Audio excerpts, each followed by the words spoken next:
Hello friend, today we are going to discuss about the linked list. In the previous lecture, we had seen the linked list structure. A linked list is a linear data structure consists of a group of node where each node point to next node by means of a pointer. Each node is composed of data and the reference to the next node in the sequence.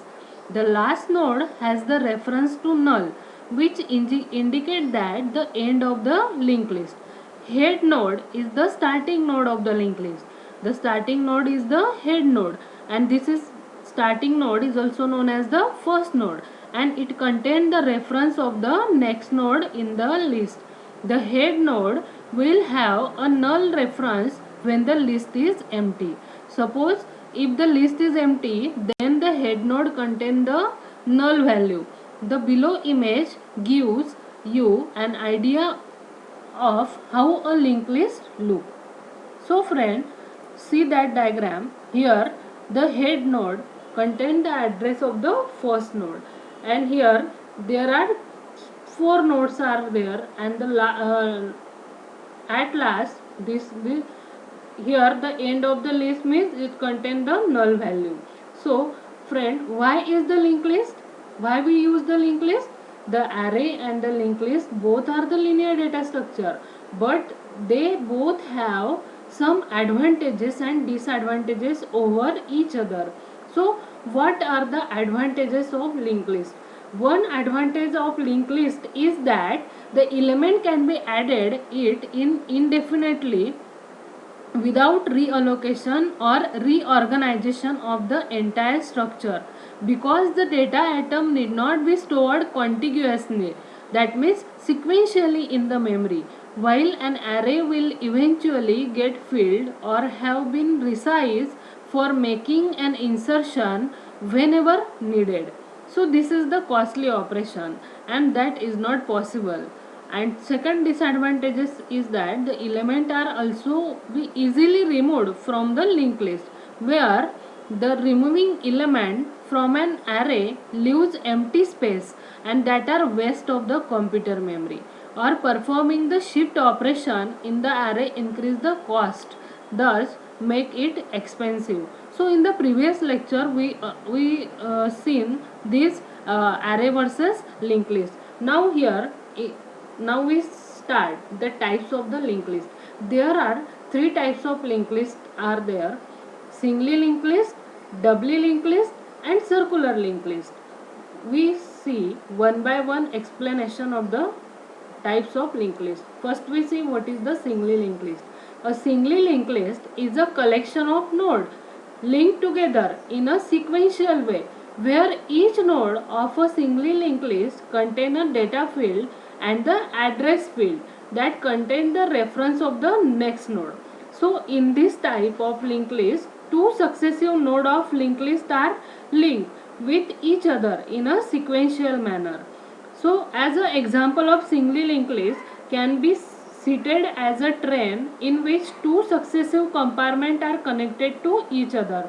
So this is the example of the singly linked list. So here what is the structure of this node? The node is divided into two parts. First contain the data field and the second contain the address of the next node. The data field also called as the value of the node. So how to create that node? Class node, integer data, and node next. So data is stored variable to store the data of the node, and the next is the store the address of the next node. The node are connected to each other in this form, where the value of the next variable of the last node is null, that is next equal to null, which indicate the end of the linked list. So here this is the pictorial representation of the singly linked list. Here there are three nodes. So this node is the first node, and here it contains the data and the address of the next node. So here these node are connected to each other, and last node contain the address null. So this is the presentation of the singly linked list. Second type is the doubly linked list. A doubly linked list contains the extra memory to store the address of the previous node, together with the address of the next node and the data which are there in the singly linked list. So here we are storing the address of the next as well as previous node. So in this type of linked list, each node hold two pointer field. In the singly linked list, the address only next element is pointed. Unlike that, in the doubly linked list, the address of the next as well as the preceding element are linked with the current node.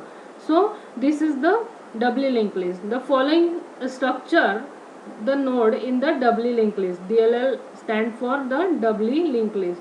So this is the node structure. The node contains three parts. Here is the address of the previous node, here is the value of the node, and here is the address of the next node. So how to create that node? Class DLL node. Here is the value, here is the previous DLL node previous and DLL node next. The previous contain the address of the previous node and next contain the address of the next node. So this practically we had seen in the next session.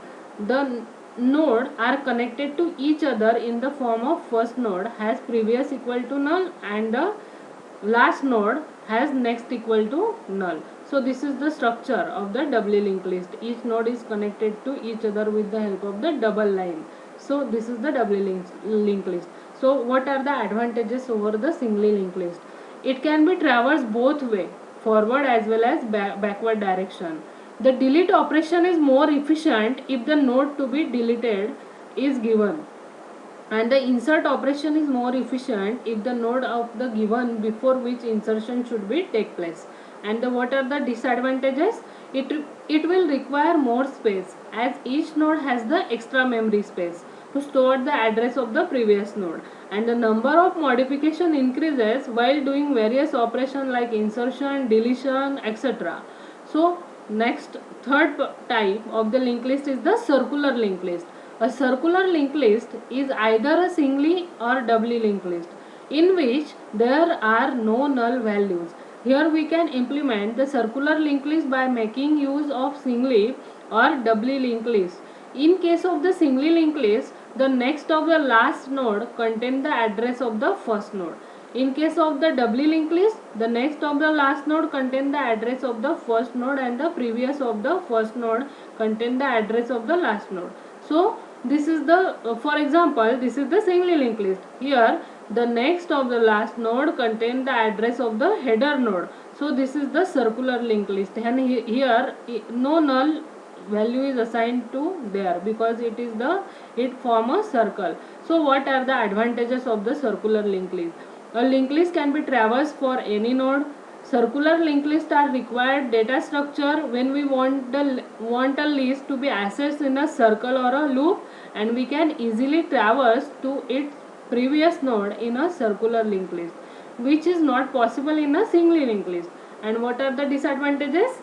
The disadvantages of circular linked list are if not traversed carefully, then we could end up the infinite loop because here we don't have any null value to stop the traversal, and the operation in a circular linked list are complex to compare as compared to singly linked list and doubly linked list, like reversing a circular linked list, etc. So these are the advantages and disadvantages of the circular linked list. Now we see the basic operation on the linked list. What are the basic operation that can perform on the linked list? Insertion, deletion, searching, traversal, updating, sorting, and merging. So friend, first we see how to insert the element to add the node at the beginning of the linked list.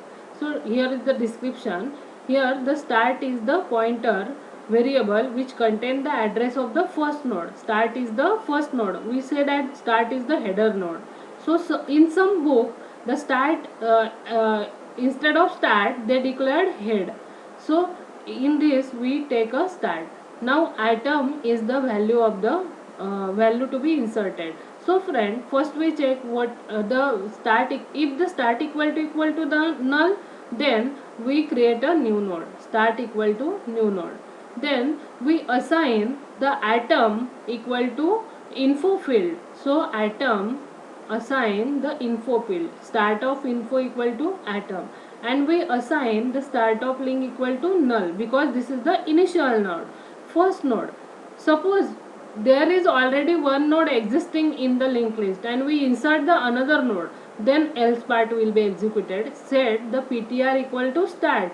So initialize ptr with the start, then start equal to new node, then we create a new node, and the start of info, we assign the atom to the start of info, and start of link assigned to ptr, and end of the if statement, and we exit from that algorithm. So what is the pictorial representation, how to insert the node at the beginning of the linked list? So friend, here is the ptr. Ptr means the it is the first node or header node that contains the address of the first node. So here there are three nodes, node 1, node 2, node 3.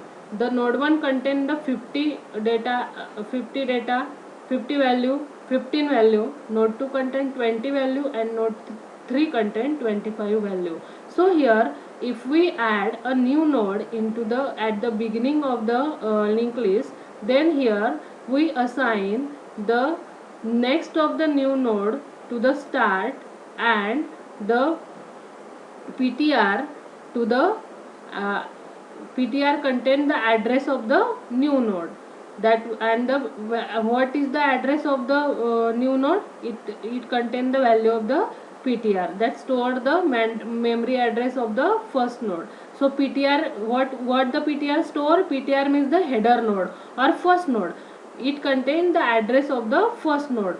So what is the address of the first node? 1000. That means 1000 is stored here in the ptr. And sorry, what is the address of the new node? 5000. 5000 is stored instead of 1000, and the new node is inserted in behind the ptr and the new node 1. Node 1, here the node is inserted and the new node contain the value 10, and it will contain the address of this next node. What is the address? 1000 is the address of the next node, so it will be assigned that, and like that way the linked list will be stored. So the remaining operation that are performed on the linked list, that we are covered in the next lecture. Hope friend you have to understand this lecture. Thank you friend.